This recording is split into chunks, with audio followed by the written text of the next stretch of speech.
This video is brought to you by Incogni. Stick around to hear more about the discount they're providing to the entire upper echelon community. Okay, today, once again, is a security topic, but the pathway to get here was a little bit abstract. All of it began with a simple tweet from a man named Michael Girdley.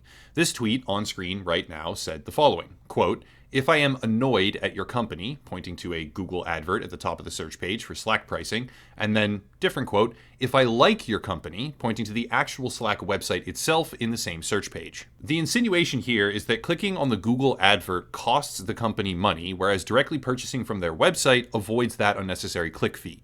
In theory, it's a rather funny way of striking back at corporate entities, and I chuckled a bit when I read it. However, that levity was extremely short-lived, because after reading the text and flipping back to whatever other project it is I was working on at the time, I remembered something. I remembered, though I am certainly not an expert at this point in time just yet, that something called malvertising has recently been gaining massive traction in the online world, leading to an unknown number of highly damaging infections, system infections, with untold consequences. I'll try not to be a hyperbolic doomer or an alarmist right now or anything like that, but seeing this relatively popular tweet, I guess, with over 2.4 million views and 12,000 likes, it really made me start thinking. Here's a top-down overview of the situation. For a tremendous number of digital programs such as OBS, Brave, Audacity, uTorrent, Grammarly, Notepad, MSI Afterburner, Blender, and more, the Google sponsored links at the top of the page, which are paid for through Google AdWords, have been infected with highly dangerous malware. A little bit more context here, even though most people will probably know at least one of those programs by name. OBS is obviously a program for streamers and creators. Brave is a privacy-based browser client. Audacity is an audio editing suite. uTorrent is a peer-to-peer sharing network. Grammarly is for spell checking. Notepad++ is a text and source code editor. MSI Afterburner is overclocking software for gaming hardware. And Blender is a 3D editing program. All walks of life, all types of programs, multiple user demographics, and all of them were overrun with malware. That list is actually a whole hell of a lot longer. No one has the full comprehensive list right now because threat actors can spin up a new version with minimal effort, proceeding to advertise it at the top of Google search results through their own advertising portal. But in reality, these websites are not a legitimate vendor for the software. They are fabricated pages that redirect to a separate distribution platform, like Dropbox or Discord CDN, the content distribution network of Discord, which I've talked about previously as being a massive distribution hub for malware, prompting the user to download an infected version of whatever program they are looking for that contains one of many possible malware stealers, which will harvest pretty much all sensitive data on your machine, which can then lead to everything from loss of identity to compromised social media accounts, etc., etc. It's scary stuff. Before going further, it's time for today's video sponsor, Incogni. Every day that you exist online, your data is being sold by third-party brokers and accessed without your knowledge as a result of data breaches. Most people may not know this, or worse yet, they don't even care, but it's actually a very big concern in a rapidly growing digital landscape. Companies hold and utilize a lot of your personal information for business purposes, which goes way beyond the companies you actually trust and opted to sign up for. The places you enter your information willingly are the gateway, but after that, it goes out everywhere.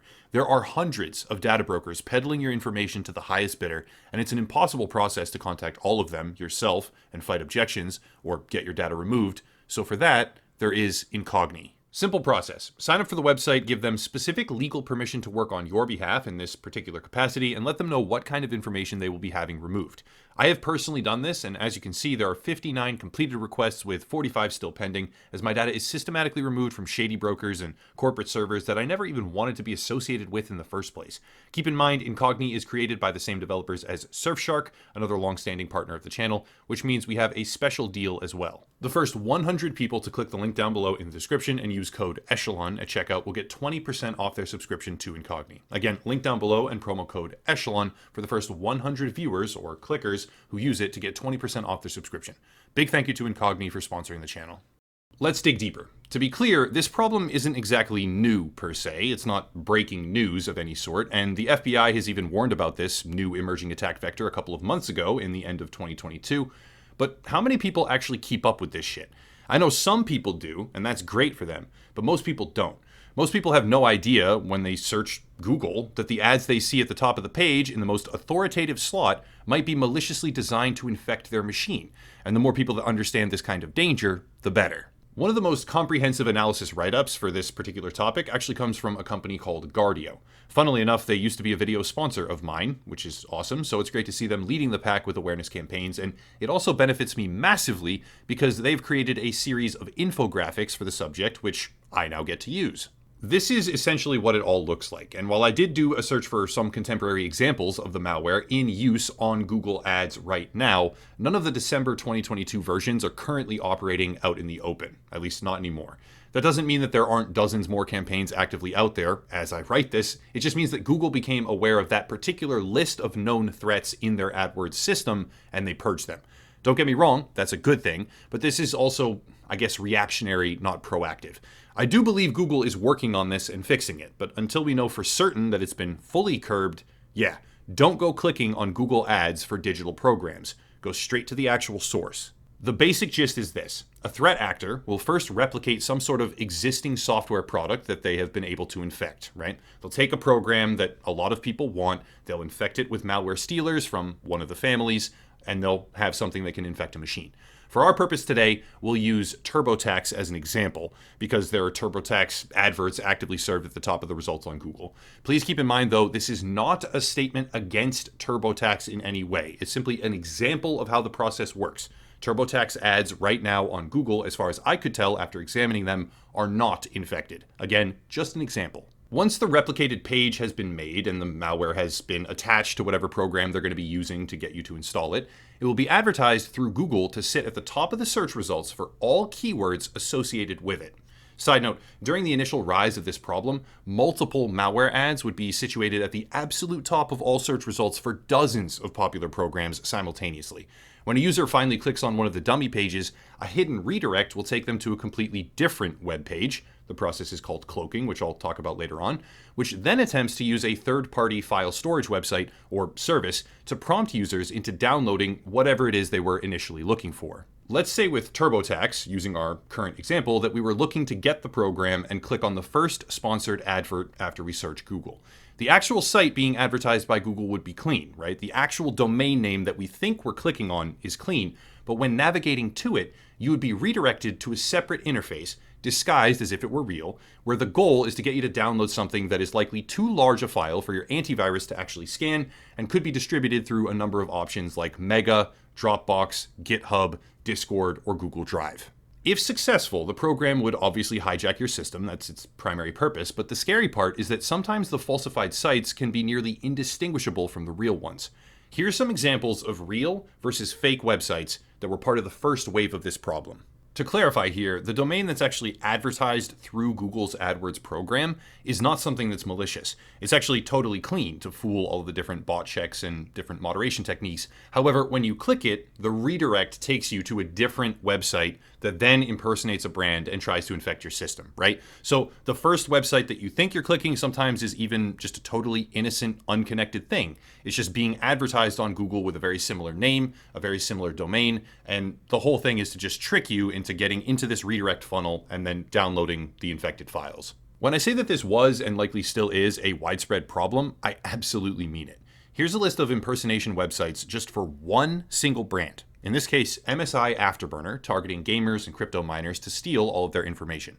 Over 50 entries of redirected web pages advertised through Google AdWords, placed at the top of the search results, but designed to infect users rather than allowing them a true download, and that's just one program with one demographic being targeted. What makes it all even that much more dangerous is that the falsified websites will actually install a valid version of the software, for the most part, when clicked. If you were to click through trusting the Google AdWords platform to be safe and fully installed the infected files, they would actually work for the purpose that you wanted. This attack vector is so well crafted for many people it would never even trip their alarm bells because they would click an official Google sponsored post, download a file that then runs and opens the exact program that they wanted on multiple occasions for a lot of people, but alongside that, their entire digital life has been laid bare, which is really a scary concept. These threat actors will systematically rotate through different malware variant types, ensuring that they never use the same version for too long. One day it will be Raccoon Stealer, the next day it could be Redline or Vidar. For those that don't know, these are names of malware families that steal information, protect themselves, sometimes circumvent virtual machines even, you name it, depending on their level of sophistication. According to threat analysis posted by HP researcher Patrick Schlapfer, who focused, it seems, on a campaign targeting users who were looking to download the Audacity program, Google malvertising, as it's called, is not just on the rise, it's exploding. Even more examples of infected ad campaigns include 7-Zip, Microsoft OneNote, GIMP, or Microsoft Teams. And for a much more individual example, we can look at a user named NFT God, who fell prey to OBS. But again, a lot of people are going to recognize these programs, at least a couple of them, as things that they either have used in the past, or might get in the future. And if you're going to do that, be aware of this. Now, keep in mind, I don't actually have any familiarity with who this particular person is or what they do, but they are, NFT God, presumably a rather prominent figure in crypto. No one really knows because that space is so botted to hell it's almost unbelievable, but NFT God recounts a tragic scenario where his OBS download compromised all of his accounts, profiles, and communities simultaneously, devastating his life and ruining his finances. Crypto is particularly vulnerable to all this, so anyone with portfolios of digital assets and coins needs to be hyper aware. Here's what to look out for. And these tricks may sound very simple, and they are, but we all need to use them all of the time. Number 1, check the domain. Check for any spelling mistakes in the domain name of a website where you are about to download files, always. Better yet, don't click on Google Ads. If you're intending to download a program, do so after finding the direct link to the provider on Google, not a sponsored post. Even if Google has largely cleared up the known campaigns utilizing this method right now, there are more, there will be more, and they will be just as dangerous, if not worse, in the future. Number 2, if you somehow do find yourself trusting a website and choosing to download a file from them, remember that the larger the file, the less likely it is your antivirus program will properly scan it. Malware is inflated with thousands and thousands of useless zeros in the code. You can strip it out, but that's a more advanced process, to increase file size as a method of circumventing default checks. So if you're downloading a 700 meg file versus a 45 meg file, oftentimes antivirus default scans won't even be conducted on the larger files, meaning that threat actors can use that to their advantage, sneaking code into your system if you trust it. Don't let them do that. Number 3, never download anything from a third-party file sharing host after clicking on a Google ad. If I go to obsproject.com right now, I can download the installer I want, uninfected, and it comes direct from the web page. If that page for some reason tried to make me download the file from Dropbox, for example, never ever do that. It might contain a valid copy of the program you want in there in addition to the malware, but it also probably contains life-altering stealers.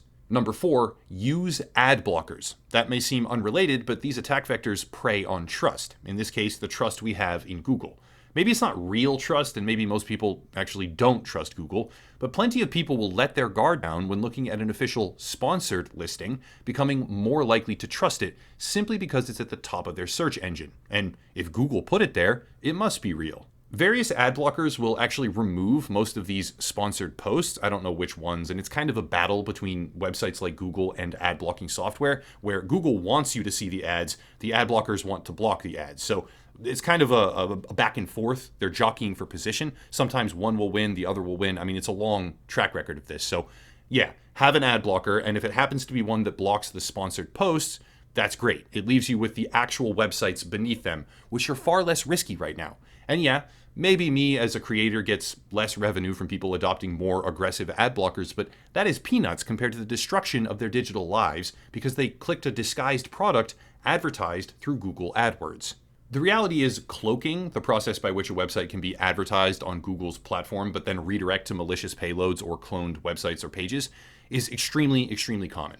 The technique is even used for domains like Facebook, or used on or against domains like Facebook, YouTube, Amazon, and more.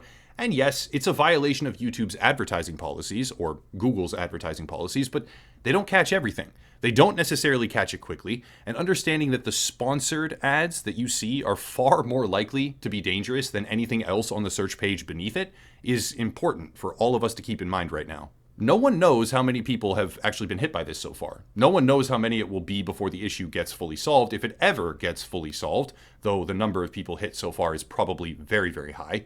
And a lot of the specific known campaigns have been disabled, which is great, but there will always be more. And when a system like that is under siege with devastating consequences for users, sometimes it's best to stop engaging completely for a while and see how things go. Me personally, I will never be clicking a sponsored Google search ad ever again. Not now, not even when they say the problem is fixed, because the amount of risk you and I are accepting by doing so is completely unjustifiable. In the end, being aware of what we do online, what we click on, and where it takes us is obviously critical, right? I mean, this is not new information. I'm not saying anything revolutionary in the slightest, but with a platform like Google, awareness becomes even more important because there are people out there that trust what they see when it comes from certain companies, making them even more vulnerable when threat actors prey on the trust that they have with that particular brand, which can hopefully be avoided through proper awareness. That's it. If you want to support, please check out the links down below, primarily locals and Patreon. That's the best way to support the channel if you feel like it financially. Merchandise, social media, the video sponsor, of course, etc., etc. Also some platform alternatives where you can watch my videos, like Odyssey and Rumble.